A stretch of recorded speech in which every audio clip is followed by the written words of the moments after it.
PhD करने का जब भी सोचो तो सबसे पहली कंफ्यूजन ये होती है कि कौन से टॉपिक पे पीएचडी करें। एंड अगर आप किसी से भी पूछोगे ना तो वो आपको एक वही घिसा पिटा जवाब दे देंगे कि आप अपना इंटरेस्ट एरिया ढूंढो, जो आपको अच्छा लगता है या फिर जो सब्जेक्ट आपको आता है वो करो।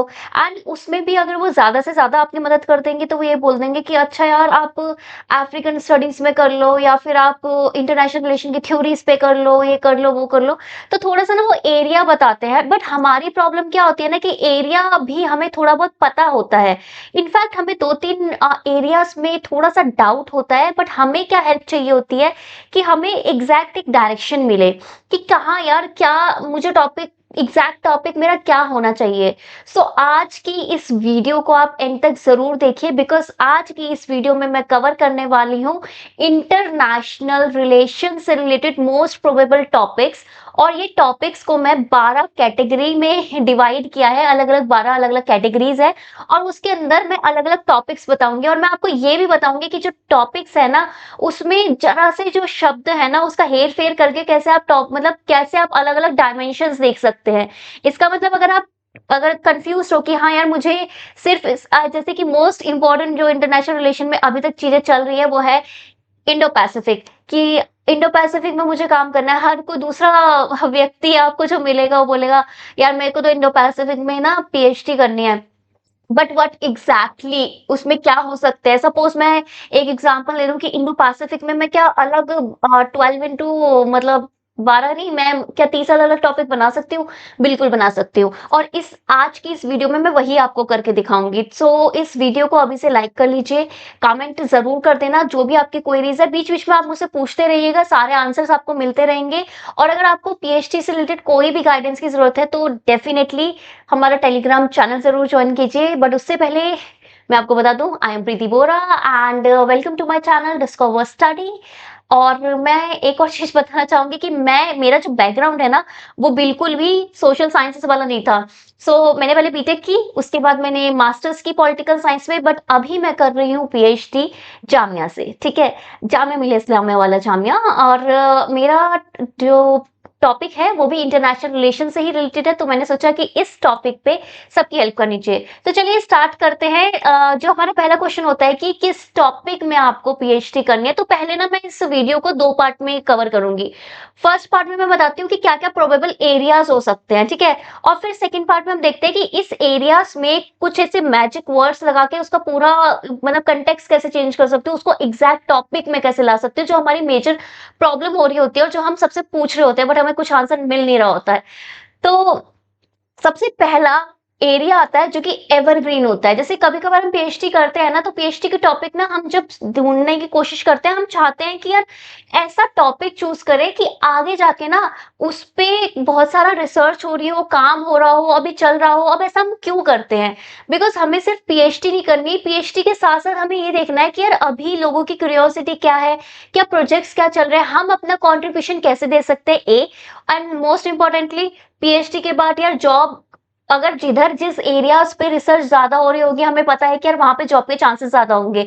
ऑब्वियसली एक सिक्योर करियर के लिए हमें इस तरीके का टॉपिक ढूंढना होता है। तो एक तरीके के टॉपिक है ना जो एवरग्रीन होते हैं, अगर आपको किसी को भी कोई भी प्रॉब्लम हो ना तो वो डेफिनेटली आपको लेनी चाहिए। वो होते हैं इंटरनेशनल रिलेशन की थ्योरीज, ठीक है? अब मैं थ्योरीज में भी आपको बताती हूँ कि जैसे पहले आपकी ट्रेडिशनल थ्योरीज आती थी, राइट? एंड उसके बाद आपने को समझ में आया कि यार हाँ हमने ना क्रिटिसाइज करके ना कुछ ना कंटेम्प्रेरी आपने कुछ क्रिटिकल थ्योरीज है।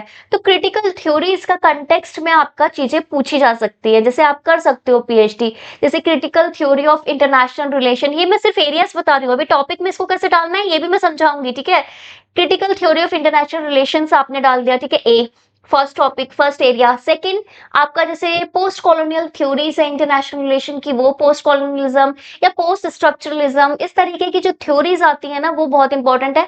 एक अलग अलग पर्सपेक्टिव या अलग अलग लेंस से आप चीजों को देख सकते हो, जैसे कि फेमिनिस्ट पर्सपेक्टिव से आप इंटरनेशनल रिलेशन को देख सकते हो कि फेमिनिस्ट पर्सपेक्टिव क्या है, क्या उसमें क्या थ्योरी क्या है, फेमिनिस्ट थ्योरी जो है वो क्या है, फेमिनिज्म वाली थ्योरी इंटरनेशनल रिलेशन में, इस तरीके की थ्योरीज आप कर सकते हो। एंड जो 3 मोस्ट इंपोर्टेंट मैं आपको बता देती हूँ थ्योरीज में चल रहा है, वो तीसरा है कि green theory of international relation.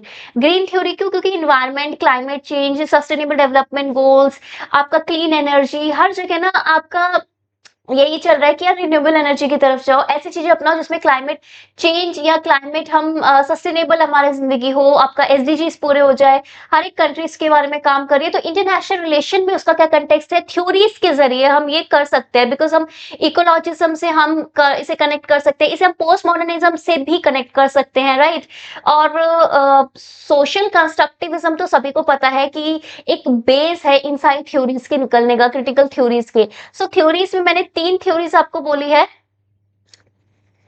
Social constructivism, post colonialism, feminism, और सॉरी 4, ठीक है, ग्रीन थ्योरी। ये आपका थ्योरी वाला पार्ट हो गया कि थ्योरीज पे। सेकंड आपका एक डिफरेंट एरिया आता है, वो होता है इंटरनेशनल सिक्योरिटी।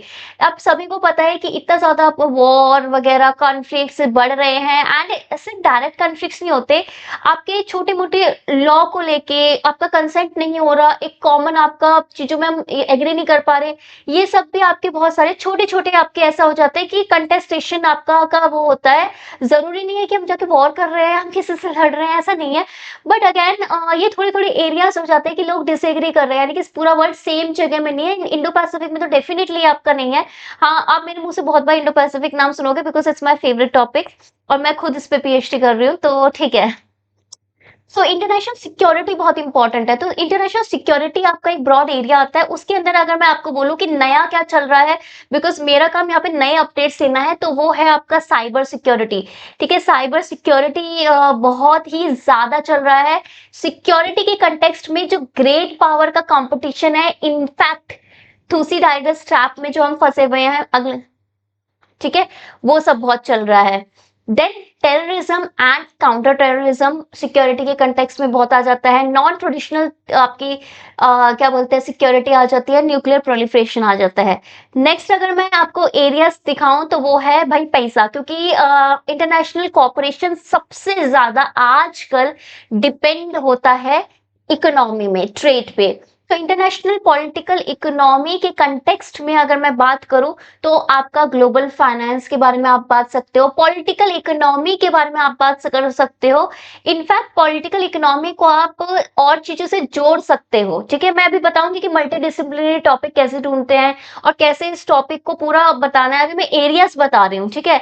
आप डेवलपमेंटल स्टडीज की बात कर सकते हो। फिर आपको पता है कि इनइक्वालिटी बहुत है, ठीक है, ग्लोबल इनइक्वालिटी की पर्सपेक्टिव से आप चीजें देख सकते हो, ग्लोबल गवर्नेंस के हिसाब से आप चीजें देख सकते हो। देन इंटरनेशनल ऑर्गेनाइजेशंस तो ऑल टाइम फेवरेट है, ये नेक्स्ट कैटेगरी है।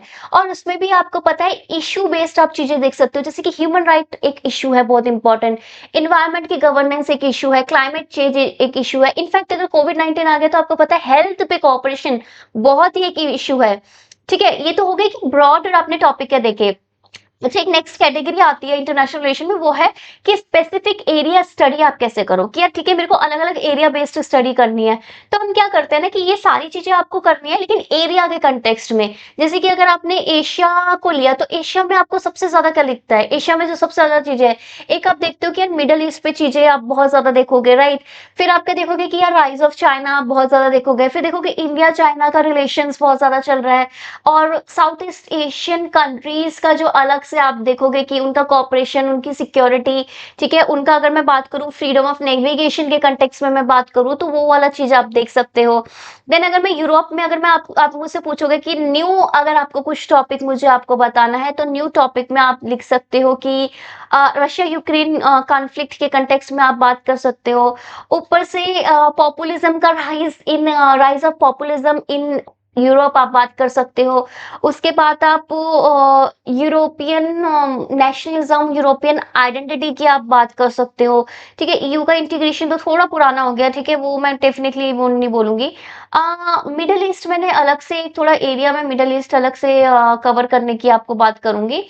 सो मिडल ईस्ट में ना जैसे पहले के ना अरब स्प्रिंग या फिर कंट्रीज के बेसिक्स में पहले पहले बहुत ज्यादा इसमें पूछते थे, लेकिन अब ज्यादा मैं बोलूंगी कि आपका इजराइल पैलेस्टीनियन कॉन्फ्लिक्ट के बारे में आपको चीजें आपको पता है, फिर ईरान की न्यूक्लियर डील के बारे में, और इनफैक्ट ट्रेड पे इनका क्या इम्पैक्ट पड़ता है, ठीक है, ट्रेड के क्या रिलेशन है जैसे कि बाकी जो अरेबिक कंट्रीज है उनका ट्रेड के कंटेक्स्ट में, बिकॉज अभी आपको पता है कि एक बड़ा शिफ्ट आ रहा है कि रिन्यूएबल एनर्जी की तरफ। तो ये जो ऑयल प्रोड्यूसिंग जो आपकी मिडिल ईस्ट है, तो उनका डेवलपमेंटल क्या है आगे, या किस तरीके से उसमें चेंज आ रहा है ट्रेड वाइज या फिर एक पर्सपेक्टिव वाइज, या आप काम कर सकते हो।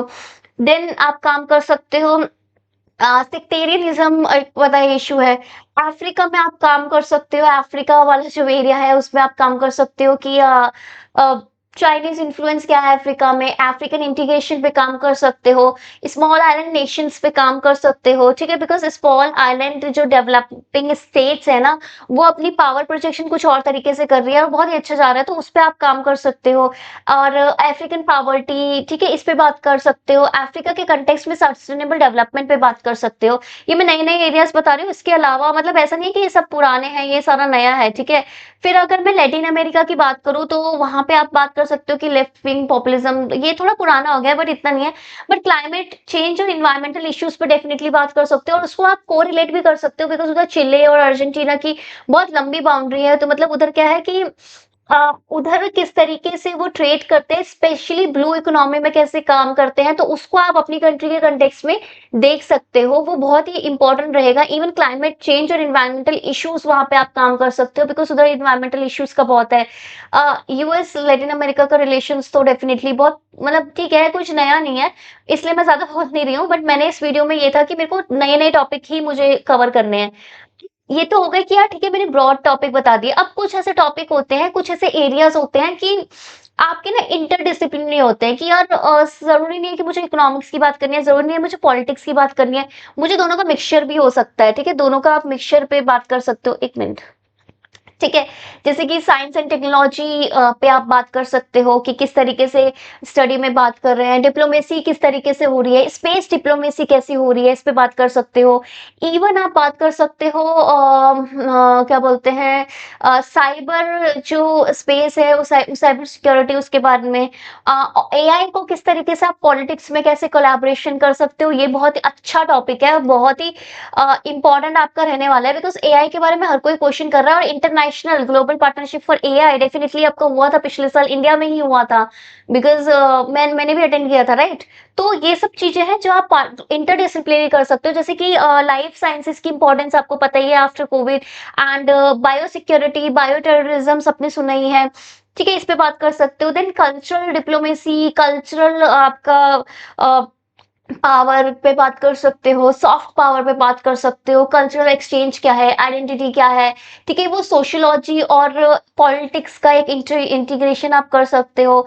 और कभी कभार क्या होता है ना, अपने इंटरनेशनल रिलेशन को हिस्टोरिकल कंटेक्स्ट से भी देख सकते हो कि यार मैं देख तो आज ही का इशू रही हूँ, लेकिन इसके हिस्टोरिकल रूट्स है, तो वो चीज आप देख सकते हो कि हिस्टोरिकल क्या है उसका रिलेशन, कंपेरेटिव हिस्टोरिकल एनालिसिस कर सकते हो, या इवन इन जनरल आप कंपेरेटिव एनालिसिस भी कर सकते हो, डिप्लोमेसी भी कर सकते हो। सो ये मैंने आपको ब्रॉड एरियाज बता दिए। अब आप बोलोगे कि यार मैंने ना आपके साथ वही चीटिंग की है कि सब लोग बोलते थे कि ब्रॉड एरियाज इस पे कर सकते हो, इस पे कर सकते हो, अब इसका टॉपिक कैसे बनाएं, ठीक है, इसलिए मैंने कहा था एंड तक जरूर देखना।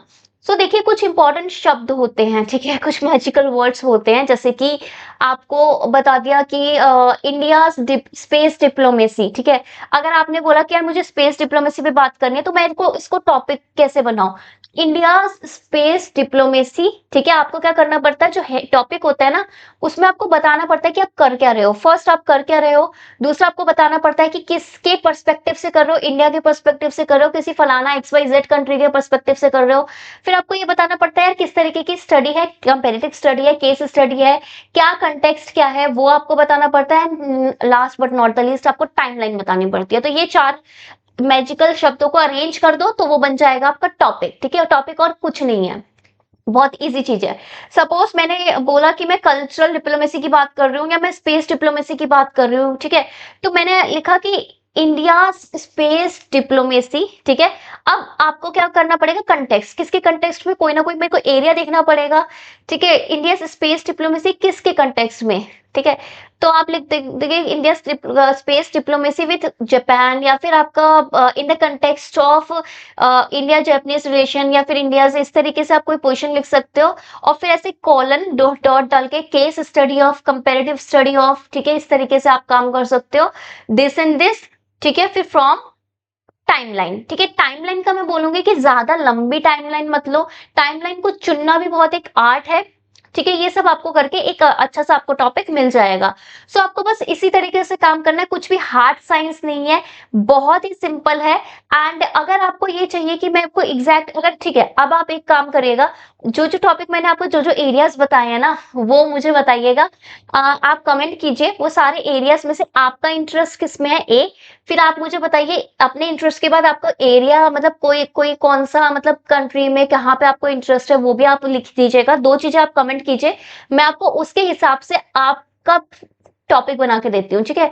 मतलब प्रोबेबल मैं टॉपिक्स बना के देती हूँ, आपको जो लगेगा कि ठीक है अडॉप्ट करना है, अडॉप्ट करना, नहीं करना होगा तो समझ में आ जाएगा कि अच्छा यार इस तरीके से आपका काम हो रहा है।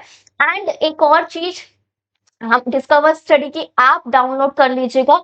अगर आपको और भी ये जो टॉपिक्स हैं इसके बारे में जानना है, और भी अभी सब मैंने इंटरनेशनल रिलेशंस के किए हैं, लेकिन मैं सारे यूनिट्स के सारे टॉपिक्स, ठीक है, आपको प्रोवाइड करा दूंगी ऐप में। सो उसके लिए ऐप जरूर डाउनलोड कीजिएगा, 1-2 दिन में वो सारी चीजें अपलोड हो जाएंगी। एंड जरूर इस चैनल को सब्सक्राइब कीजिए। सो मिलते हैं नेक्स्ट वीडियो में, और मुझे कमेंट करके ये भी बताइए ये वीडियो कैसी लगी, और मुझे ये भी बताइए कि आपको नेक्स्ट क्या कमेंट, आपको कंटेंट क्या चाहिए, क्या जानना चाहते हैं आप। Bye bye, take care, have a nice day.